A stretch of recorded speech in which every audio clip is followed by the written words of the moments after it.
6월 6일 화요일입니다. 오늘 우리 주신 하나님 말씀은 욥기 5장 17절부터 보겠습니다. 볼지어다 하나님께 징계받는 자에게는 복이 있나니 그런즉 너는 전능자의 징계를 업신여기지 말지니라. 하나님은 아프게 하시다가 싸매시며 상하게 하시다가 그의 손으로 고치시나니 6가지 환난에서 너를 구원하시며 7가지 환난이라도 그 재앙이 내게 미치지 않게 하시며 기근 때의 죽음에서 전쟁 때의 칼의 위협에서 너를 구원하실 터인즉 내가 혀의 채찍을 피하여 숨을 수가 있고 멸망이 올 때에도 두려워하지 아니할 것이라. 아멘. 우리는 계속해서 욥기의 말씀을 나누고 있습니다. 욥은 엄청난 고난을 당하고 있습니다. 자녀들이 다 죽었고요. 재산을 다 잃어버렸고, 그리고 몸은 악성 피부병으로 신음하는 욥입니다. 그의 아내도 떠나고 말았고, 그리고 이 엄청난 고난 속에서 욥은 하나님께 기도하지요. 욥의 세 친구들이 와서 욥을 위로하지만은 그 위로가 잘 맞지 않습니다. 엘리바스는 욥이 죄를 범했기 때문에 이런 일이 벌어졌으므로 죄를 회개해야 된다, 이렇게 권면하지만은 욥에게는 잘 적용이 안 되죠. 자, 그럼에도 불구하고 엘리바스가 권면 중에서 17절에 보면은 하나님께 징계받은 자에게 복이 있다, 전능자의 징계를 업신여기지 말지니라. 이것은 우리가 삶에 적용합니다. 하나님의 징계는 우리 삶에 찾아오지요. 우리가 징계, 그러니까 질병으로 몸이 아픈 것, 이것도 참 물론 우리가 부주의해서 건강을 잘 관리하지 못해서 병이 찾아올 수도 있겠지만은 또 하나님의 만지시는 징계의 소원일 수도 있지요. 그래서 우리가 몸이 아플 때 또 하나님께 나가서 기도해야 되고요. 또 우리가 재정적으로도 우리가 손해가 찾아올 때 마음이 아프잖아요. 그래도 우리가 하나님께 나가서 기도해야 됩니다. 잃어버렸다고 생각되는 것들, 우리가 그런 일들이 찾아올 때마다 하나님 앞에서 기도하고 이것을 징계로 받아들이고 여기는 또 무슨 뜻이 있는가 우리가 기도합니다. 본문에서는 하나님은 아프게 하시다가 싸매신다, 상하게 하시다가 고치신다. 우리가 아픈 일이 일어나지만은 반드시 하나님은 싸매시고 또 상하는 일도 일어나지만은 고침을 받게 하신다. 6가지 환난에서 구원하신다. 7가지 환난이라도 재앙이 미치지 않을 것이다. 기근 때의 죽음에서 전쟁 때의 칼의 위협에서 구원하리라. 우리가 어떤 재난 속에 있더라도 하나님은 우리를 구원하신다는 것입니다. 구원하시기 때문에 너는 이 징계를 두려워할 필요가 없다. 또 멸망과 기근을 비웃게 되고 들짐승을 두려워하지 말라. 우리가 들짐승, 욥이 살아갈 때는 그 야산의 들짐승이 얼마나 많았겠습니까? 이것들이 두려움을 주겠죠. 오늘날 우리가 이렇게 문명이 발달한 이 시대에도 이 개 물림 사고 자주 일어나잖아요. 저도 개가 이렇게 그냥 기분 나쁘죠. 우리가 이런 것들로부터 하나님은 우리를 지키시고 보호하신다.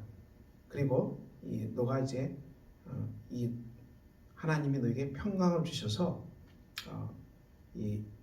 우리를 살펴도 양떼를 잃은 것도 없고 자손도 많아지고 후손도 많아진다. 너는 장수하다가 무덤에 이를 것이다. 그러므로 이 엘리바스의 얘기는 너가 하나님께 회개하고 징계를 달게 받으면은 정말 복된 역사가 있을 것이다, 이렇게 고민하고 있습니다. 자, 우리가 욥에게는 잘 맞지 않는 말씀이지요. 그렇지만 우리도 이 징계를 다시 한번 생각합니다. 히브리서 12장 5절에 내 아들아 주의 징계하심을 경히 여기지 말라. 징계하심을 가볍게 생각하지 말라는 것입니다. 우리 삶 가운데 이 아픈 일이 일어나고 재산을 잃어버리거나 또 우리 삶 속에 안 좋은 일이 벌어지게 되면은 이것을 결코 가볍게 생각하지 말라는 것입니다. 살다 보면 늘 그런 일도 있겠지. 이렇게 생각하지 말고 이 가볍게 보지 말고 이것을 어떻게 해야 됩니까? 이것을 받아들이고 그리고 받아들이시는 아들마다 하나님은 징계가 있다고 그랬어요. 그리고 이 징계가 뭐라 했습니까? 징계는 다 받고 또 영의 아버지께 더욱 복종하며 살려 하지 않겠느냐. 우리가 징계는 하나님 아버지의 이 아픈 손이지만 이것은 하나님께 온전히 순종하는 삶을 하나님께서 우리에게 말씀하시는 것이죠. 우리가 주께 순종하는 삶이 어떻습니까? 우리가 주님께 정말 전심으로 하나님 말씀 앞에 깊게 순종합니까? 우리가 이 성도일지라도 주의 말씀에 깊게 순종하고 온전하게 순종해야 되는데 잘 되지 않죠. 우리가 자빠지고 넘어지고 하나님께서는 이렇게 우리를 위해서 순종을 말씀하시는데 자기 좋을 대로 가는 경우가 굉장히 많이 있습니다. 징계가 찾아옵니다. 그래서 우리가 10절에 오직 하나님은 우리의 유익을 위하여 그의 거룩하심에 참여하게 하시니라. 이 말씀이 중심 말씀이죠. 하나님은 우리의 유익을 위해서 징계하시는데 하나님의 거룩하심에 참여하기 위함이다. 우리가 거룩한 백성으로 살아가기 위함이다. 우리가 성별된 백성으로 살아가기 위함이다. 하나님께서 우리 성도들에게 바라시는 것은 거룩한 삶이죠. 성결한 삶이죠. 이 세상의 제약을 끊고 하나님 앞에 살아가는 이 경건한 삶을 회복하는 것을 좋아합니다.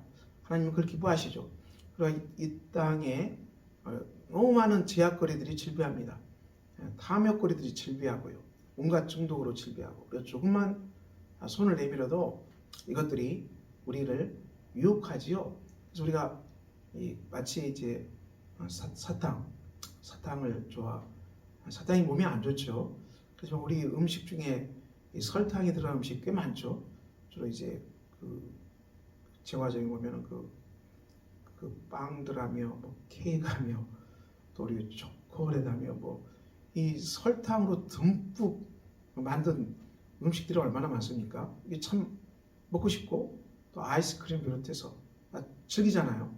또 우리가 건강 상식으로는 이 설탕을 과다하게 먹으면은 적절한 선을 넘어가게 되면은 우리 몸을 파괴하죠. 그래도 이것을 끝없이 막 먹고 마시고 그렇잖아요. 기처럼 우리가 제약된 삶은 달콤한 사탕입니다. 달콤한 사탕이죠. 그래서 즐비하죠, 주위에. 이걸 하게 되면은 우리 육신이 즐겁고 기쁜 거죠. 그렇지만 이것은 우리의 몸을 파괴하고 우리의 영혼을 파괴하는 것입니다.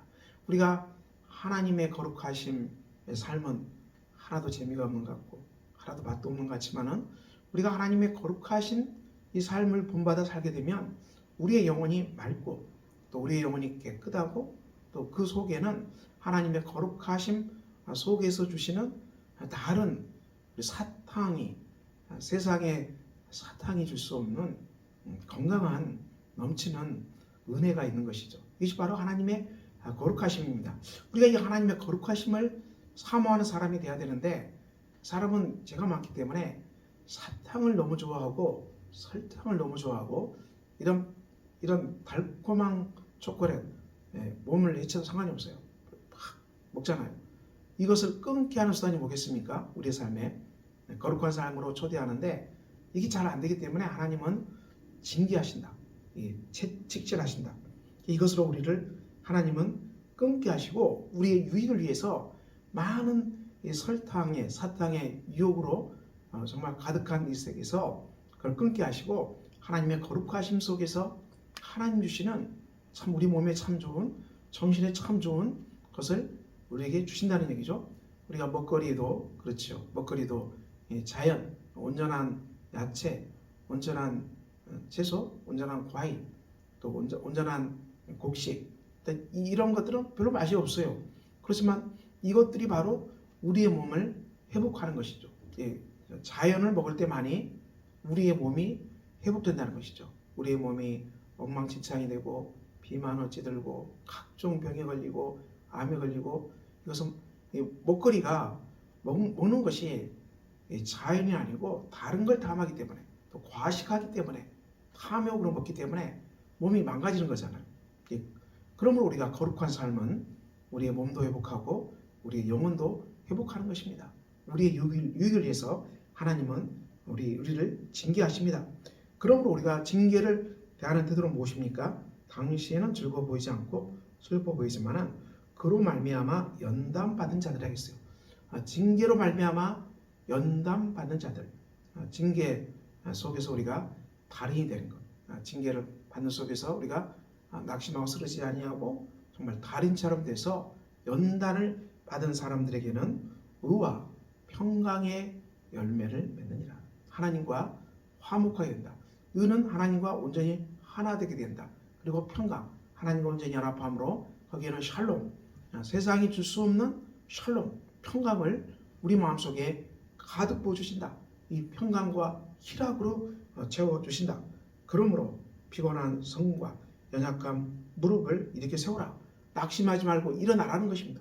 일어나고 너희 발을 위하여 곧은 길을 만들라. 우리의 발로 이제는 하나님께서 말씀하신 대로 말씀하신 명령을 따라서 바른 길을 걸어가라. 옳은 길을 걸어가라. 이 죄의 유혹을 다 끊어버리고 사탄의 유혹을 다 끊어버리고 다 그것을 버리고 하나님 앞에서 거룩한 길, 성결한 길을 향해서 너희가 달려가라. 그 길을 경주하라. 우리 앞에 있는 정말 우리가 옳은 길, 십자가의 길, 이것을 온전하게 경주하라. 그때 저는 다리도 고침을 받는 기적이 일어날 것이다. 이렇게 히브리서는 고면합니다. 사랑하는 성도 여러분, 오늘 또 우리가 복된 날입니다. 우리 삶에 징계가 찾아옵니까? 여러분은 무엇으로 징계를 받고 있습니까? 낙심하지 마시고 하나님께서 우리의 유익을 위해서 징계하심을 믿고 깨닫고 여러분 삶이 바른 길로 옳은 길로 돌아서는 은총이 있기를 그리스도 예수 이름으로 축원합니다. 그래서 의와 평강의 열매를 맺어가는 복된 삶이 되시기를 예수 그리스도 이름으로 축원합니다. 기도하겠습니다. 아버지 하나님, 오늘도 복된 날입니다. 주께서 오늘도 명령하셔서 우리가 말씀대로 살아가게 하시고 우리가 거룩한 삶을 살아가게 하시고 우리가 징계를 받을지라도 낙심하지 않게 하시고 하나님 앞에 돌아와서 우리가 거룩한 삶을 살아가는 복된 사람들이 되게 하시고 우리가 주님께서 명령하신 대로 온전한 길을 걸어가는 복된 성도들이 되게 하여 주시옵소서. 예수 그리스도 이름으로 기도합니다. 아멘. 하늘에 계신 우리 아버지의 이름을 거룩하게 하시며 아버지의 나라가 오게 하시며 아버지의 뜻이 하늘에서와 같이 땅에서도 이루어지게 하소서. 오늘 우리에게 일용할 양식을 주시고 우리가 우리에게 잘못한 사람을 용서해 준 것 같이 우리 죄를 용서해 주시고 우리를 시험에 빠지지 않게 하시고 악에서 구하소서. 나라와 권능과 영광이 영원히 아버지의 것입니다. 아멘.